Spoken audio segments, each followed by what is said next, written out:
xong chôn mà chua ní thôi, chua đi thôi, chua đi vô cùng đúng rồi.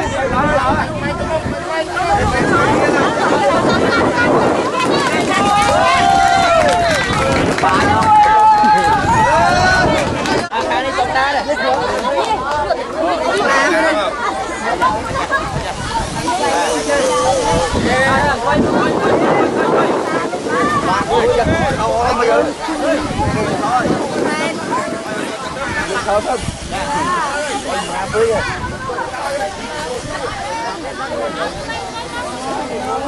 Giang xôm xâm lên, sma cung, sắp ra chôn, mong phíប្រទេសអូស្ត្រាលី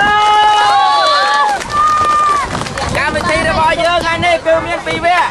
វគ្គទី 1 គឺយើងនឹងចែកថ្នាំដល់បងប្អូនរើសម្រាប់ទាំងប្រុសទាំងស្រីទាំងចាស់ទាំងក្មេង បាទហើយយើងសូមបញ្ជាក់ថាមួយនេះគឺបានមួយកញ្ចប់អ្នកដែលទទួលបានហើយហាមឡើងជាដាច់ខាត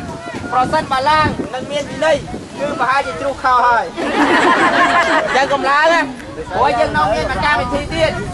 កម្មវិធីទី 1 ចែកថ្នាំកម្មវិធីទី 2 នឹងមានចែកថវិកាហើយចាំបានលុយបានណាចាំបានលុយបានចាំបានច្រើនមកមុខមើលជួរណាអត់ល្អគឺមិនអាចចែកបានទេមើលទៅអត់ត្រង់ជួរនេះចាប់ដើមបែបបនេះជួរនេះបាទមើលបាទឥឡូវនេះខ្ញុំស្គាល់គាត់តែចាយដល់នេះខ្ញុំជួបគាត់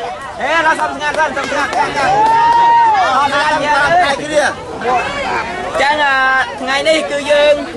មានកម្រងចែកថវិកាប៉ុន្តែនៅពេលណាដែលខ្ញុំចុះមកខ្ញុំរៀបចំជួបជាមួយបង